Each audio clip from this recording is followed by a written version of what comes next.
Why can't I see you anymore?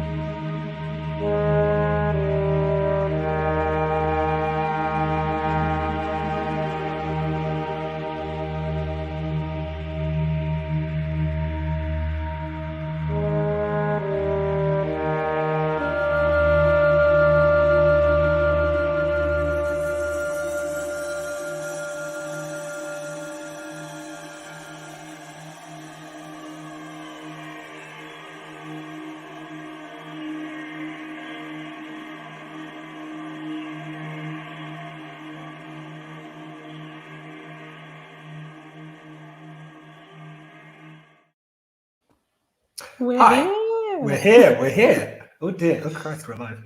Hi, I'm John, Hi, I'm Olivia. and this week in our IDIC Podcast Festival episode, we're going to ask the big question, which is, why do we quit Star Trek? Why do we do it? Why do we put ourselves through the pain? What do we gain?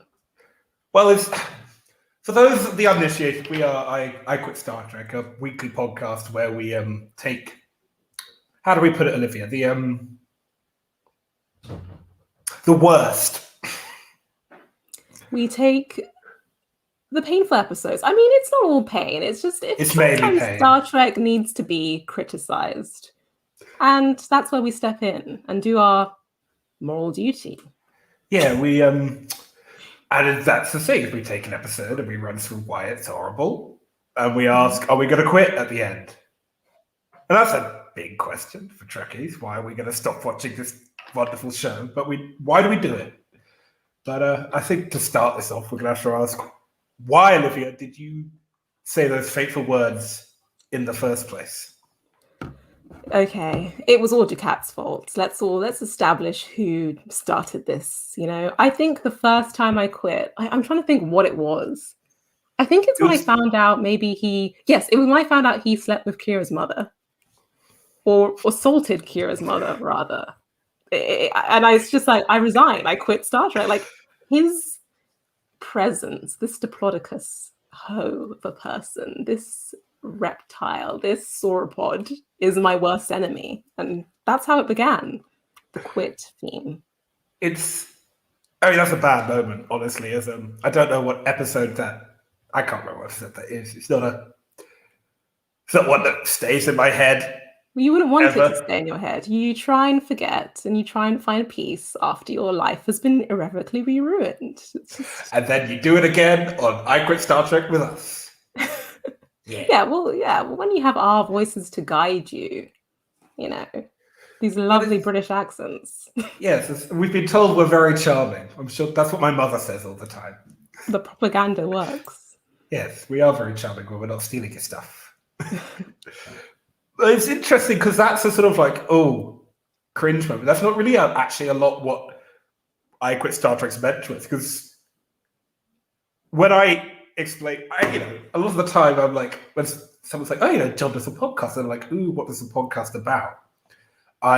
It's like, we talk about bad Star Trek. And then I sort of go, it's not really bad Star Trek. It's like, it's a special kind of terrible. And I think that's the I Quit Star Trek. It's a special kind of terrible. I think the special kind of terrible, is best exemplified by the first episode we ever did, which we went into with no plan whatsoever. Yeah, we really just said on a Discord one day, why don't we start a podcast? I think actually John came up with the idea of doing the quit theme. Just bring that forward. I did it. I came up with it like 12 hours before we recorded. Went off. We did the Omega Glory, and I think that is still the exemplar why you quit Star Trek episode, because it's not bad television in the sense of being boring or anything. It's not bad television if you're chill with racism. Yeah, it's just incredibly racist, and you sit down and watch it, you're like, Gene Roddenberry didn't like the Chinese. If you can excuse racism, it's a fine episode. Yeah, Kirk says reads out the Constitution. We love it. Do we have to? We don't have to hand it to him because he had a nice 2-minute speech. I'm so sorry. Yeah, we do not, in fact, ever have to hand it to Jim Kirk, ever. But it's still stands out to me as the exemplar I quit moment, because it's like, oh wow, when you start taking the layers off this thing, it just gets worse. Yeah. And I think that's kind of the mantra is you've got to sort of start lifting the layers off your trek and going,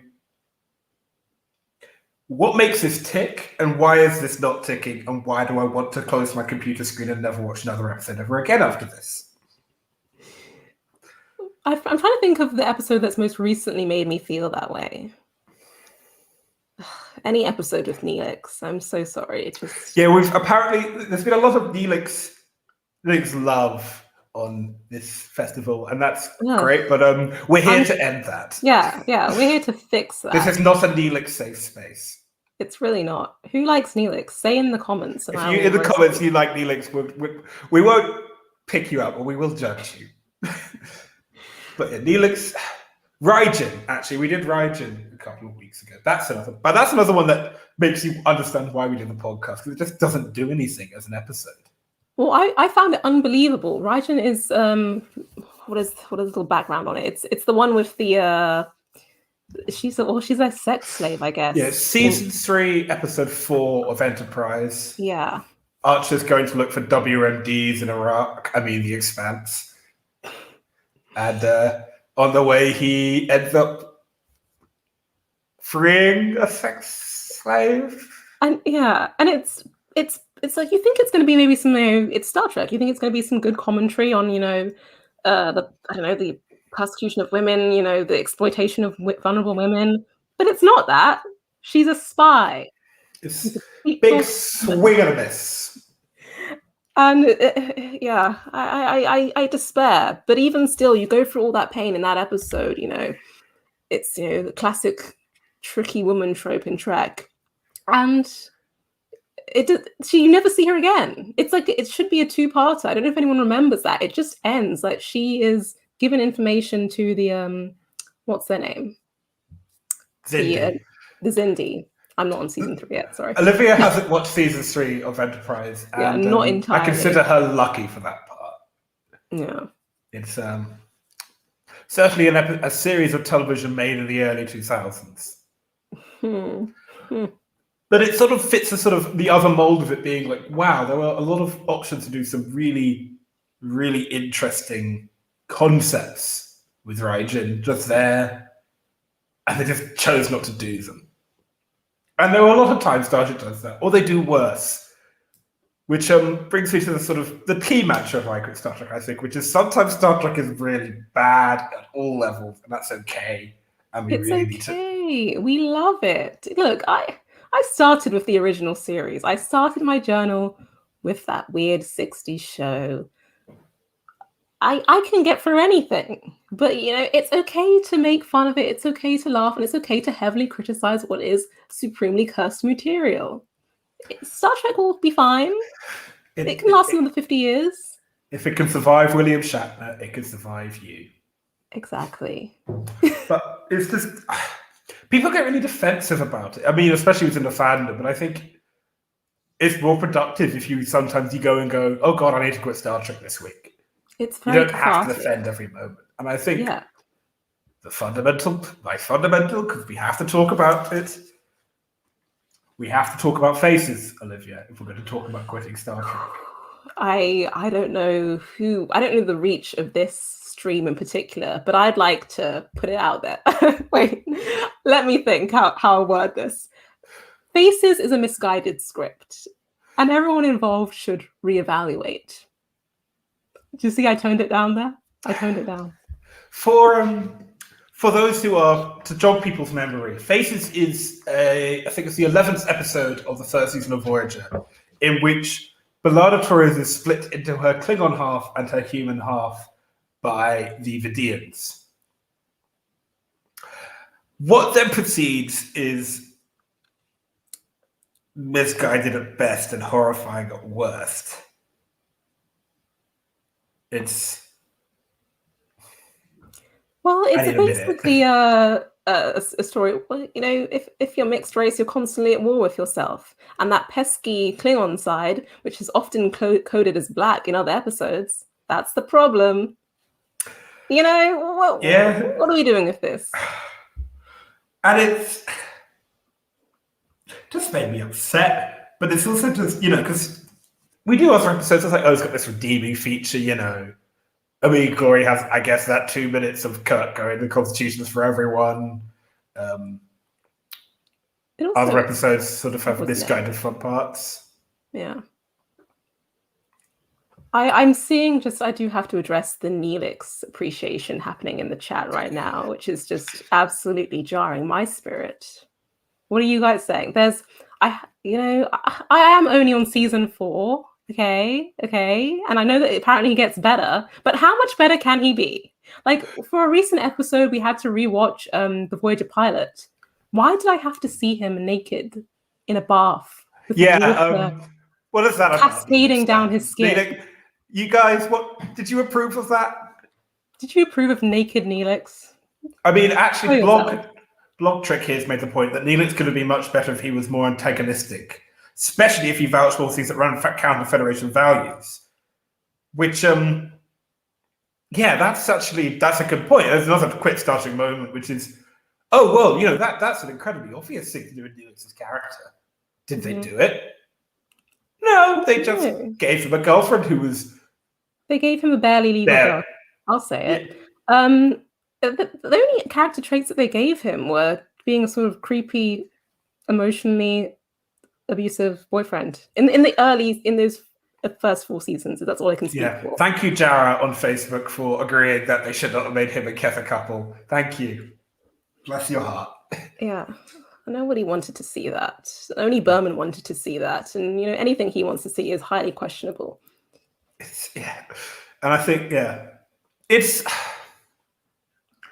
Well, this is the thing, is we are also we're generally not Voyager fans on this podcast. It'll grow on us. I know there are lots of people who love Voyager. I still feel bad about not enjoying Voyager as much as I've enjoyed every other Trek series. I feel upset and I'm sorry. I will apologize for that. The thing is about Voyager in the context of why you quit Star Trek is it just swings and misses a lot more. Yeah. There's a lot more moments of Voyager where they're like, wow, here's a really interesting concept. And, maybe, what if the Marquis tried to mutiny? Or, what if this stuff is running out of stuff? Or, what if everybody on the Quadrant hates them? And, we won't do that. We're just going to keep going this way to do TNG Light. And maybe Ron D. Moore will get to do that when he does Battlestar Galactica. But not on Star Trek. No. We're going to keep having our fun. Yeah, they'll tease a little juicy idea. But that will only be for maybe one episode or even a moment of scene. And, you never get any meat to the bones. But I think, when we do say Voyager is bad, people get quite upset about it. Like, if Voyager's great, Janeway's great, and Chakotay's great. I mean, I can agree with the first 2 statements. Chakotay being great... I'm like 4 seasons in. He doesn't do anything. He's not that interesting. Guy. He's just some guy. He's got a tattoo. Do I want to quit Chakotay? We'll okay, tell us in the if you have a reason for us to like Chakotay, tell us in the chat, and we'll judge whether to go with that or not. But I can't think of any reason to like Chakotay. There's no energy there. What is? Guess go ahead, girl. Give us nothing. That's him. It's like, oh wow, look, he's going on a spirit mission. Oh, this is in fact a racist trope because they had a fake expert. Everyone hates Chakotay today. Yes, and they should. It's not even hatred. That's how nothing he is to me. I feel so mean. Let's say something nice. I love Garak. I would never quit Garak. And if anyone ever attempted to quit Garak on my podcast, I'm ejecting them from the chat. Yeah, that's fine. I'm ejecting them. No Garak hate. But I mean, people get really upset when you don't like something in Star Trek, and it's kind of a bit like, okay, it's still bad though. Yeah. And I think part of the I Quit Star Trek Man shows people need to lighten up about the show because it's dumb. It's stupid. Yeah. This is when we we get slightly serious. Well, we're not already getting slightly serious, but we're getting to a core truth of the podcast, which is people need to lighten up, relax, and be able to criticize the things they love. It's not even also all serious criticism.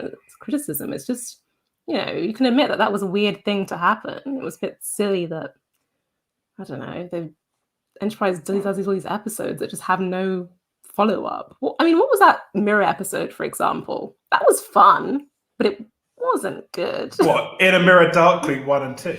Yeah. That, I had fun. I loved it. I have strong opinions of the Mirror Universe. Personally, I think it was a very fun 45-minute episode in 1967 and should have stayed there. How dare you? Okay, let's start the fight between John and I. The Mirror Universe is hot. Therefore, it should stay. Discuss. No. They look cool. They are wearing leather, and it's all... Okay, I'm keeping it PG. But they're wearing leather, and they look like cool goths. They look like... What's it called? Mainskin?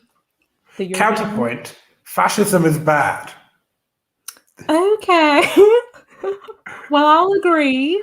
But it's like... But we can still get some fashion tips. Just like fascist aesthetics plus various sort of boring, queer-baiting, biphobic, homophobic tropes about evil people. Yeah. The biphobia in the Mirror Universe is the most prominent issue that I have with it. But it's basically the core of it, Olivia. Like, yeah, you got your LGBT rep. They're evil and duplicitous, just like the gays. It's like, well, this is not giving us something else. This is not the diversity win you think it is. Yeah, I'll exchange this. I'll refund this. I'm fine. But it's also the other reason. We'll do a mirror episode eventually, but I'm suspicious of it is a lot of the mirror plots aren't very good. It's just, ooh, your favorite is evil now, which love to see it. But anyway, I do have a solution for you, though, John. You know that I have a solution for you, and you haven't accepted that either. My personal view is that we should have a Masaka-verse. We need to bring the Masaka-verse to the forefront of all Trek, even going back retrospectively. We want that Masks universe. We want to see Corgano again. We want to see the mask. I want to see Burnham wearing the mask. Yeah, I said it. It was one episode of season 7 of TNG. It was the greatest episode of all time, of all television. I'm team masks, and I'm actually being serious. It's a great episode. It's fun to see. There's an aqueduct on deck 12. Why show it to me? I'd love to see it. I'd love to know more. John's crying. He has different opinions to me. I need a minute. And you don't even have a can to open up to sort of console. Yeah, unfortunately, I can't crack a can into the mic as I would like to at this moment to relieve. Can I get some Masaka support in the chat? How are we feeling? Team masks. Thank you. Thanks, Dom. You're going on the list. Team masks. Thanks, Stanley. Thank you, Stanley. Gee. Why would we not want to see what's going on there? Look, you have to choose right now. Choose in front of everyone. Masks verse, Masaka verse, or the Mirror Universe. Make a choice. This is the no-win scenario. It's a win-win for everyone else. I can't believe I actually picked the Masaka verse because at least it's not fascism. Yay! We won. Absolutely with the masks. Thank you. The support is just overwhelming. Team masks, team mirror, and John is upset. I'm staring into the abyss. It usually takes us till about 35 minutes into the podcast for me to get to the abyss. Really about 20 minutes. Someone's asking what the Masaka-verse is. Just to be clear, it's where that episode when Brent Spinner has all those sort of, what are they even, spirits? Alien entities? He's possessed. He gets an alien library downloaded into him, and the Enterprise is gradually being transformed into a temple, and Picard has to wear the big mask thing. And he wears that iconic foil mask, and then we have the clay mask. It's just beautiful. I need a minute. Think about something you like. Bo wearing the mask. But I mean, to go back, let's just rewind back to a topic here. Yeah. Let's bold move. I know. I say it's masks are sort of when you tell someone, "Ooh, a bad episode of Star Trek," they say masks, and they're wrong, not just for the reason Olivia's about to say, because masks is just dull. Okay, I disagree, but I'll let you speak.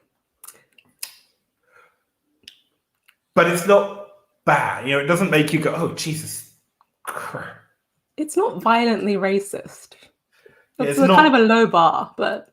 And it doesn't run with bad tropes. Like, I just remembered The Muse, which is DS9 season 3, I want to say, which is the one where Jake Sisko gets groomed. Yeah. And it's just such a baffling plot. It just makes no sense. It's not dull. It's just kind of like, what the hell? It's so horrible and disturbing. And there's just, I mean, I don't know what they were going for, what sort of payoff we as the audience were supposed to feel.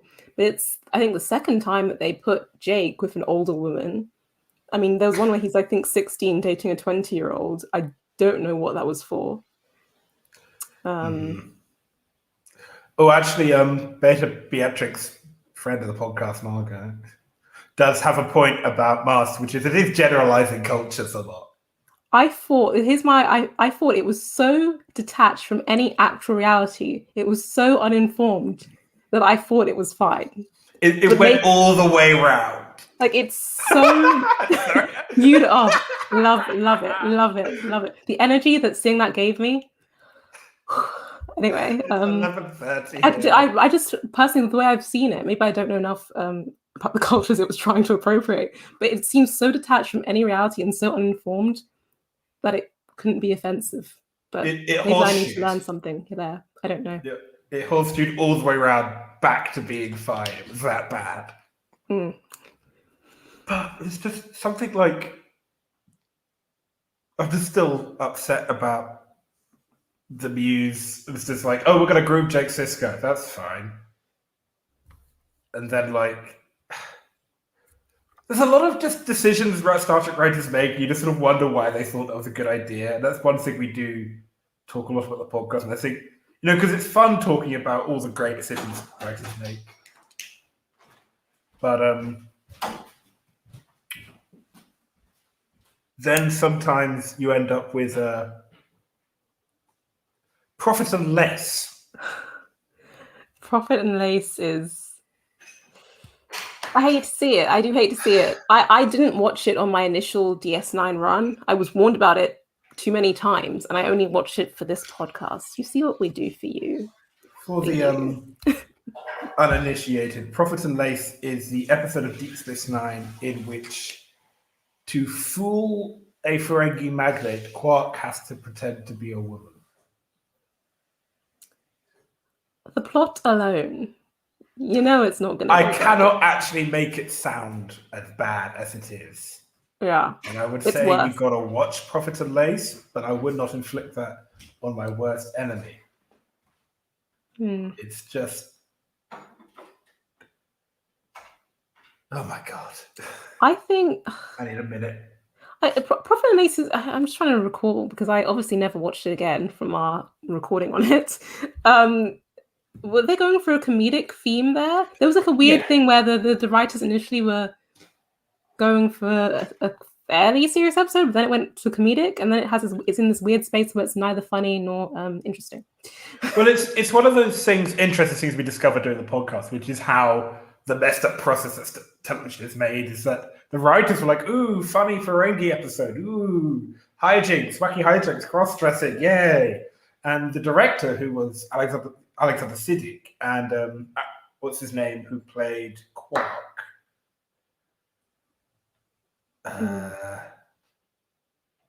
It's lost me. It'll come back, or somebody will tell me.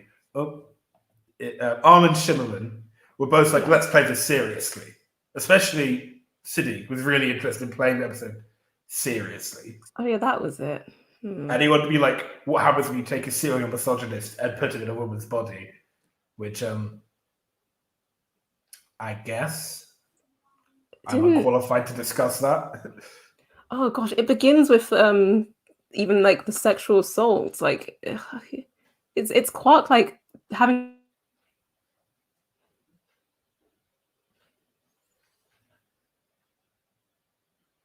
which is okay. Is my video cutting out? It cut out there for a minute, yeah. It keeps cutting out, but I'm assuming you can still hear me. But Yeah. yeah, it's horrible. It's sandwiched in with 2 sexual assaults.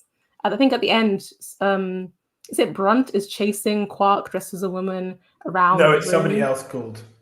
I can't remember, but Just Janus says they call the episode Big Moogie's House, which Oh no. I don't Yeah, know I if that mean, makes it better or not. yeah, Profit and Lace did break me, Dom. Thank you. I mean, it's yeah, and also it's in. You know, we should address the fact that it's like it seems inherently transphobic and just a bad Yeah. take on all regards. I just love that, you know, but it's also important. That's R. Stephen Burr is considered like one of, if not like the best showrunners and best writers. And he was like, this is going to be my magnum opus for the Ferengi. This is going to be the best Ferengi episode I wrote. And Ira, we have some news. It Messed up. sucks. It was bad. It's crazy the confidence that these people had in themselves. I'm so sorry, Star Trek writers, but sometimes I see the mess you made, and the confidence of you. You have to admire it, but it's sort of like I admire it in a way admiring I'm horrified. stupidity. Yeah. It's like, It's wow. very sort of Charge of the Light Brigade. It's magnificent, but it's not war in the sense of, wow, stupid but brave. I think there are some people who just aren't ready to acknowledge that in fandom. Why? I think that's sort of... Yeah. The question I would put out there is, why is it so hard for people to, you know, say anything negative, not even necessarily negative, but have any sort of criticism of the show that they like? Isn't that not part of it? That's the purpose of Star Trek at its core, to make you think and talk about it. Yeah. What happened to you then? You got so cagey about it. It's sort of the second half of the question of why we quit Star Trek is that it's a fandom thing, and I think fandom needs to learn to look. I don't want to use critically because it's like a big word. It's critical thinking. It's just sort of like when you watch an episode, be like, oh well, this is dumb. Yeah. Why is it dumb? I also want to put out there, anytime Star Trek has tried to solve racism, take a moment before, you know, looking at that overall arching goal that they attempted to do, which is noble, and actually watch the episode, because it hasn't been great 80% of the time. I hate to break it to you. I really would like everybody watching this live stream, listening to it again, watching it in 3 months, whatever. Just let that be your last battlefield on today in the post Black Lives Matter world, post civil rights world, and go, what was this trying to do? Let that be your last battlefield is atrocious. It's an atrocious legacy. It's like trivializes, you know, even addressing racism. I mean, if you're going to be commenting on racial inequality, you can't do it like that. Oh. And I think if you are thinking about Let the Last Battlefield, think about what people were talking about racism at the time in 1968, 69. Yeah. It's just worse. Yeah. Gosh. Yes, even in its context, it's a good point. Even in its context, it's a failure. Yeah, I mean, JD Keeling. Try. Yeah, JD Keeling makes a point that Star Trek is very big on colorblind politics more often than not, which yeah, that's not great. Not a big fan. Yeah, this is why when there's also often the how can they say that they like Star Trek? It's like, well, if you don't watch Star Trek, sometimes. Yeah, it's sort of. I think your past tense part 1 and 2 and your Far Beyond the Stars are the exceptions that prove the rule. Yeah. And I think people don't understand that. Mhm. Because they are exceptional episodes and they tackle exceptional issues, but they are exceptions to the general rule of how that show operates. Which is that people are fallible. And Star Trek is written mainly by, let's face it, especially in the 90s, by white men of a certain age who just... Every episode on racism was written by a white man.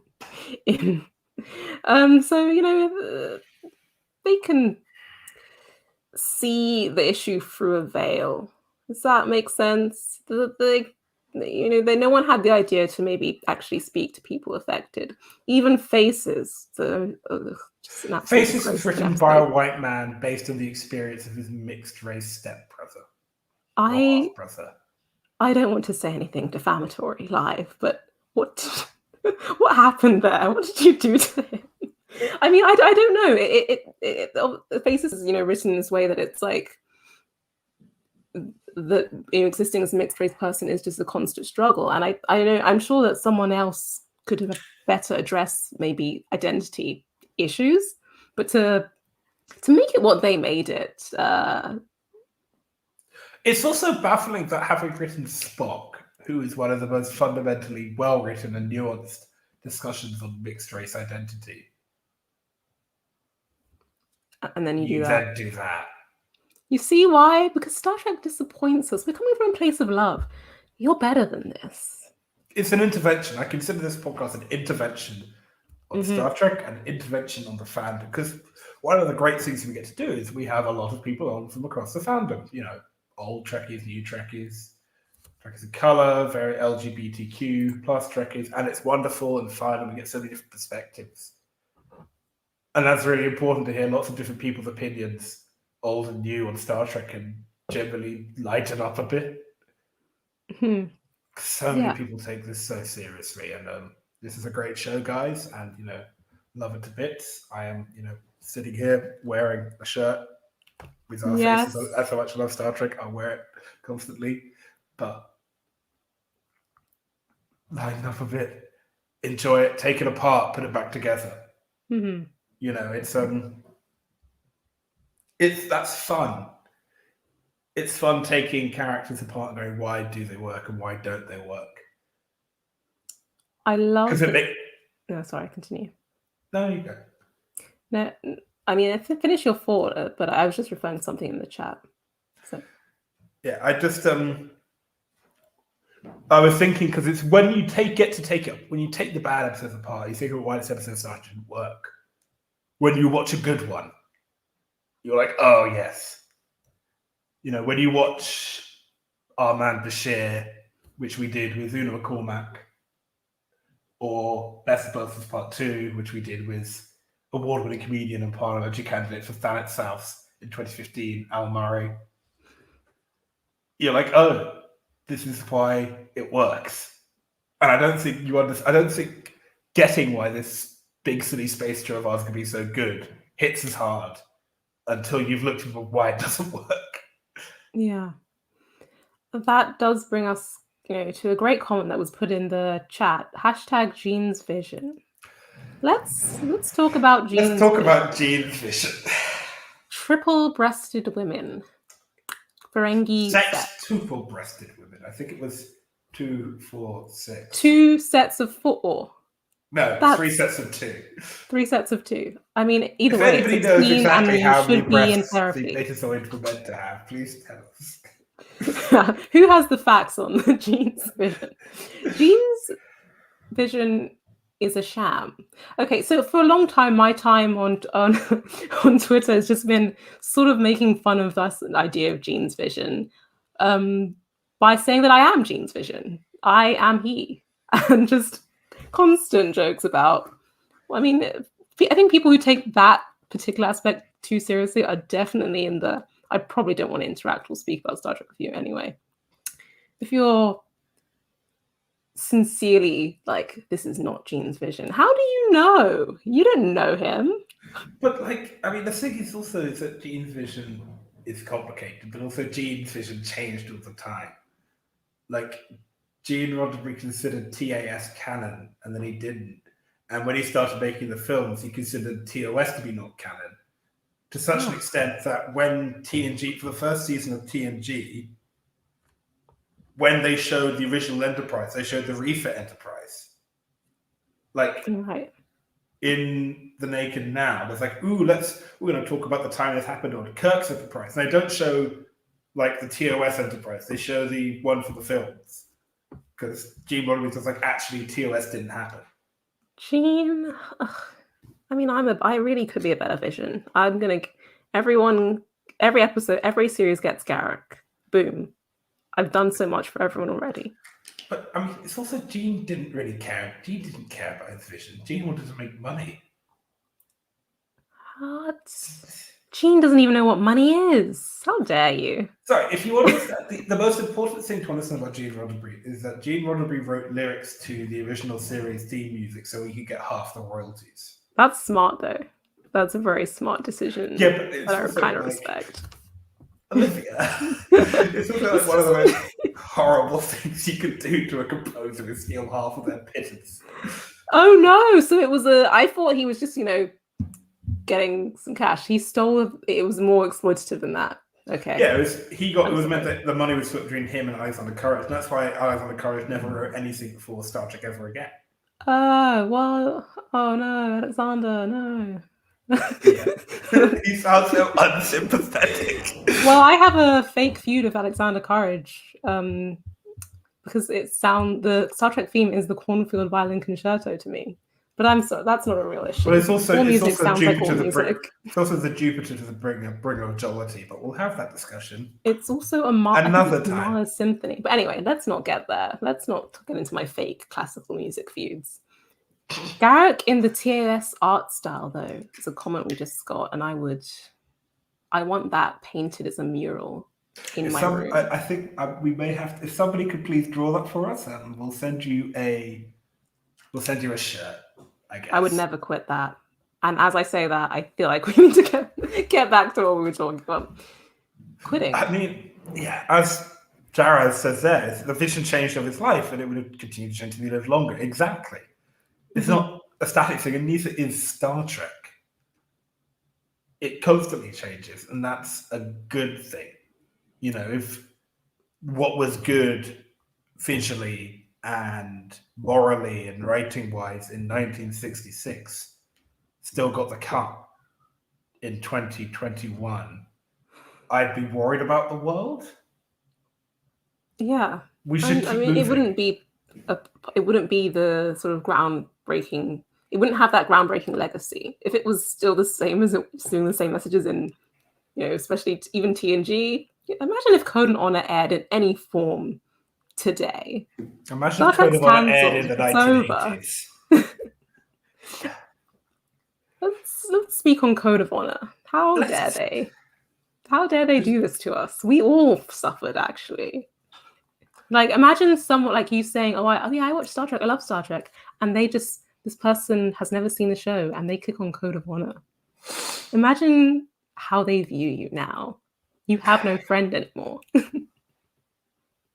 I think a lot about the people whose first intro to Star Trek was watching Enterprise. Mm-hmm. I don't know how they're still here. Are we saying, is Enterprise worse than starting with TOS? I think we both started with TOS. I don't know. Actually, here's one. Why do we do this? People in the chat who haven't had the conversation, tell us when you started Star Trek and if you had a quit Star Trek moment. Because it's just, this is always the other fun bit we do. Is oh god, Garrett Wang's first and only episode of TNG was Code of Honor.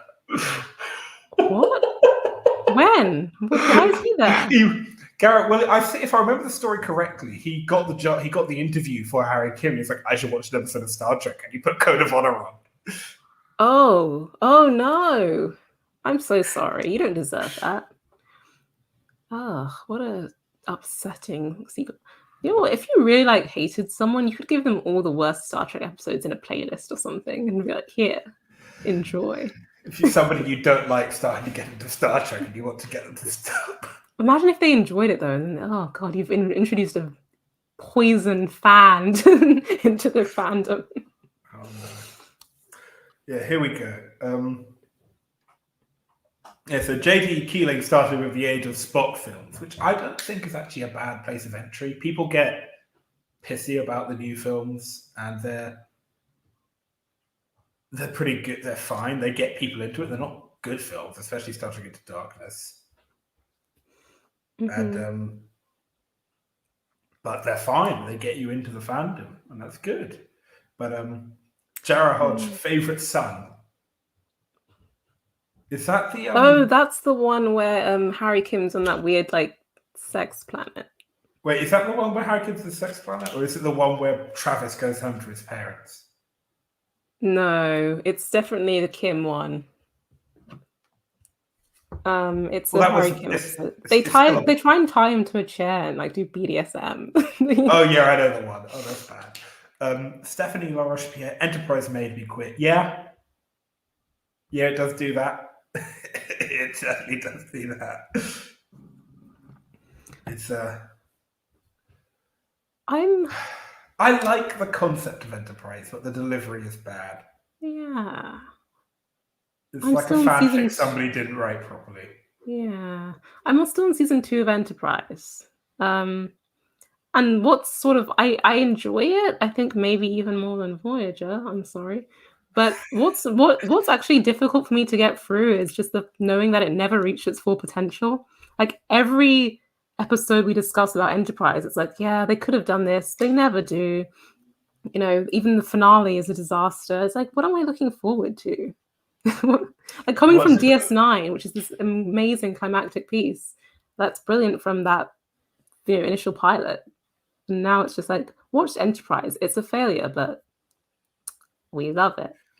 Yeah, even when we had John Billingsley on, which I do recommend people go and listen to because he is a riot. Yeah. Uncontrollably brilliant. But he was basically like, yeah, we knew the show wasn't great and they put us in a kill slot, but we got some really good writing in the fourth season. Yeah, they That's kind of tragic. They got dealt a bad hand also, which is upsetting. Yeah. But then, okay, so yeah, John Blumenfeld, first quit Star Trek moment had to be bread and circuses. That's a bad episode. I don't even remember that. That's the ancient Rome, the 20th century Rome one. The one with the Spock and McCoy in a gladiator fight. Would love to see it actually, but maybe not. We might have to do that one if you're drop us a message, John. Bread and circuses. And what else do we have here? I don't remember a quick start at the moment. When I started with Voyager, so I had a low bar to climb up to. From. Dumb. I just searched bread and circuses, and Spock looks very hot in this little grey suit. So, moving on. There's Beatrix, the empath. Yeah, that's a bad episode. That's the empath is the one where we have to watch McCoy get tortured 3 times for some reason. Why? Why do they torture McCoy? What is the object? The music is very beautiful, but that's kind of all that's going for that one.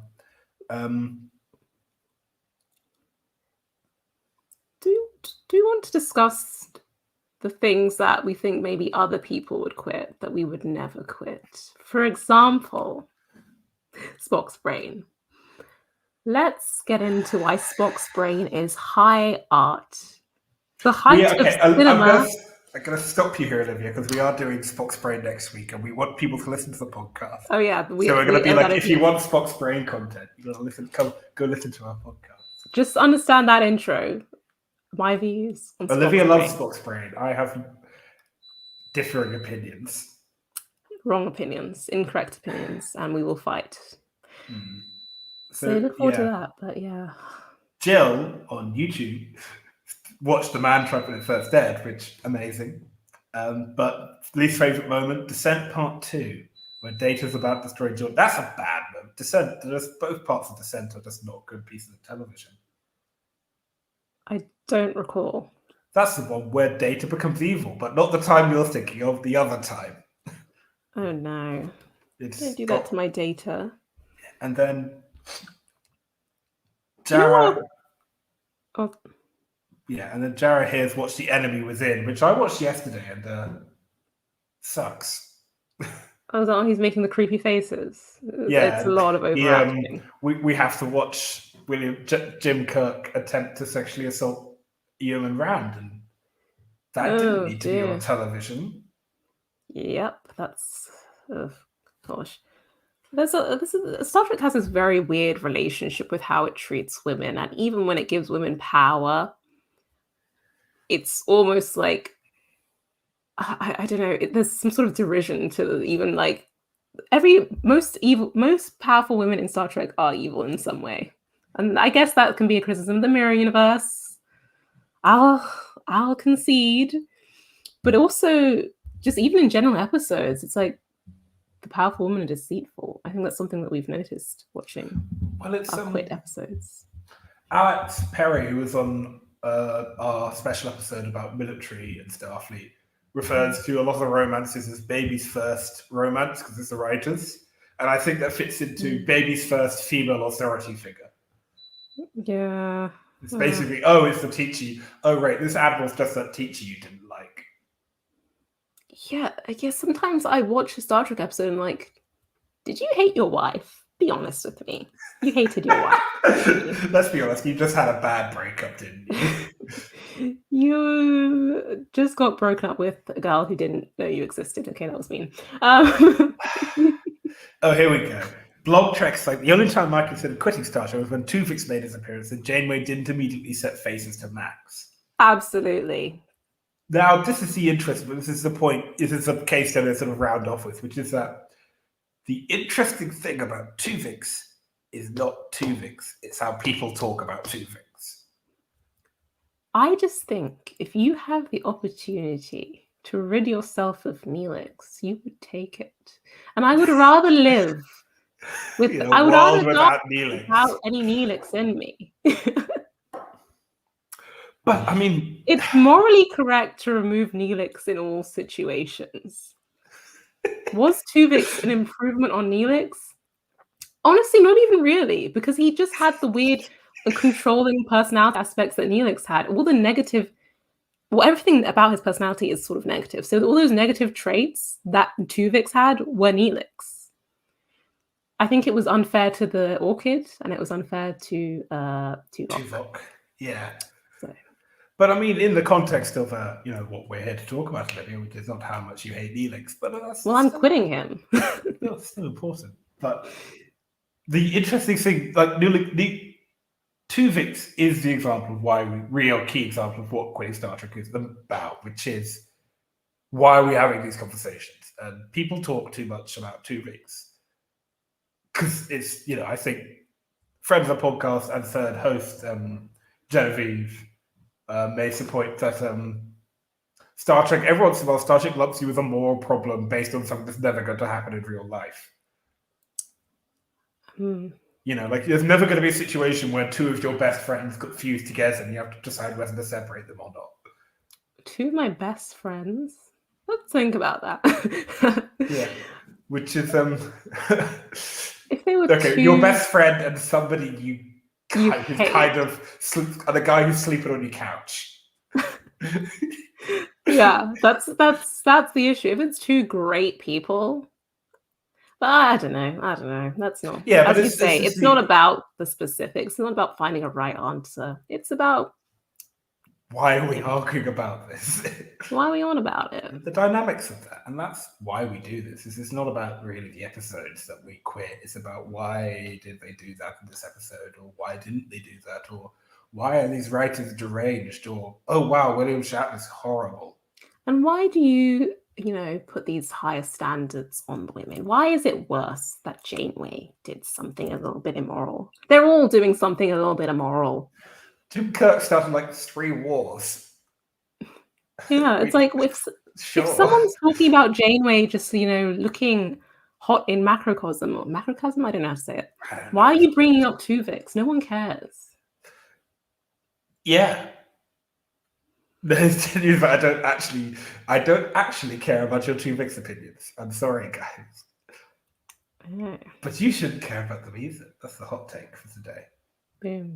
At the end of the day, yeah, this is the mantra. Have fun with Star Trek, but also don't take it so seriously, guys. You know, it's hard to enjoy something that's, oh god, the mask is back. Don't do that to me. I got jump scared by a mask.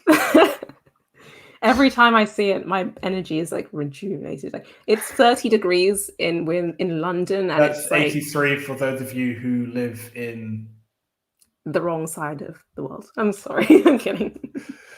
It's warm here, but it's warm, and it's like it's midnight now, and you know, seeing masks, seeing Brent is just beautiful to me. Anyway. But it's just don't take the show so seriously. Figure out why it doesn't work. Figure out why it does work. But don't, enjoy. It's dumb. It's a dumb show. All right. And we love it because it's okay to like dumb things. You don't have to take it very seriously. Yeah. We stuck around. It's so much more enjoyable, I think, when you appreciate the weird and wonderfulness and stupidness. Because sometimes you got to sit down and you got to watch Spock's brain. Yay! You admitted it. I do. I'm sure my lawyers will be on to me after this to make sure that I retract this statement as a formal apology. But yeah, it's fine. It's fine, I guess. No. But yeah, I think we got, how long? We got like 9 minutes, I guess. We have 9 minutes. People ask us questions. We'll ask us questions about the quit life and why you. I'll do a little pitch about why you should be a quitter. Join a legion of quitters. Apparently, we are called quitters now. I suggested trip nippers, but no. Oh, please! We could have gone a whole episode without you mentioning trip nips, and now it's here, and my day is ruined. My night is ruined. Do we want to address what they are? To the people, the innocent people. I think if people who are not aware of what a trip nip is should listen to episode 4, Unexpected, which we did with Noah, also who's best known for playing Rin in season 3 of Discovery. But listen to that. We talked about Enterprise's Unexpected, and if you listen to that podcast, you can find out what a trip nip is. And then if you listen to the rest of our episodes, you'll understand what has haunted me for, 30 episodes now? Yeah, this is episode 35 this week. Yeah. Yeah. So I will never be free. No. Anyway. JD said, Ducat never quit, and look what happened to him. Yeah. Ducat should have quit his existence. I think that's fine to say. He was a fascist. It's fine. Diplodocus Reinhard Heydrich. Yeah. Look him up, folks. I'm not wrong. The sauropod deserved. He deserved more. Like, honestly, when I got to that final scene with Don't spoil it. Oh, I shouldn't say anything. Oh no, I would hate to actually spoil it for someone. I always said it was a final scene of something. That's ambiguous enough. Anyway. That didn't happen. It's a quit life. Sum it up. Okay, hold on. You have 180 seconds to sum up 60 seconds to sum up the quit Star Trek life starting now. I have to sum it up? Okay, yes. You got 50 seconds. What is this? Okay, so we are what is this for? What is happening? Just do it. Oh my god, okay. Well, we are just coming to the Trek community to say you need to quit the show. It's cathartic. It's good for you. It is, it's going to really improve your experience overall of what Star Trek is. You got to let it go if you love it. It's like a bad jumper with a big hole in it, and you love it, but you either got to get it fixed or you got to get a new one. Star Trek is a Wesley jumper. It's that brown one. The one we mean. Yeah. Yeah, and yeah. So, That's it. Before we go, I think it's important that we advertise. We have a merch store now. Is this allowed? Is this allowed? Are we allowed to plug? Is anyone going to stop us? I'm going to keep going. It's all for charity. We get no For charity. profits from this. Yeah, if it's you fine. go I'm going to say it. If you go onto TeePublic and look for I Quit Star Trek, you can buy some Quit Star Trek shirts. You can get a Gene's Vision shirt. You can get a hashtag. I'm not even wearing it. Oh. You get a hashtag Masaka is waking shirt. You can get a Triplet shirt, Jelly Deal shirts, and all of the profits will be going to the Noah Project. Trevor Project. Trevor Project. I don't know why I keep saying Noah Project. The Trevor Project, LGBTQ youth charity. So please head there. Come check us out on the socials, which I think will go up after this, but we're on Twitter. Can't be horrible to us. Absolutely not. Not Olivia, but no. But yeah, discuss why you think this Masaka-verse should be the next point of Star Trek in particular. I'm excited for that discussion. Yeah, you do that. Sure. Did you leave frame because it was too much? Too much, but yes, that's us. That's us. Quit Star Trek, guys. You'll feel better afterwards. It's like ripping a Band-Aid off, except the Band-Aid is 55 years of wonderful, horrible, camp and gay science fiction. We love Garrick. to see it. And we hit Garrick. The shining pinnacle of it all, really. Never quit, Garrick. That is a great final message. Never quit, Garrick. Never quit, Garrick. And at 10 minutes past midnight in sweaty England, I'm dying. I'm very tired. I've been John. I've been Olivia. And we'll catch you all guys around. I'm going to go put my head in an ice bath. Bye.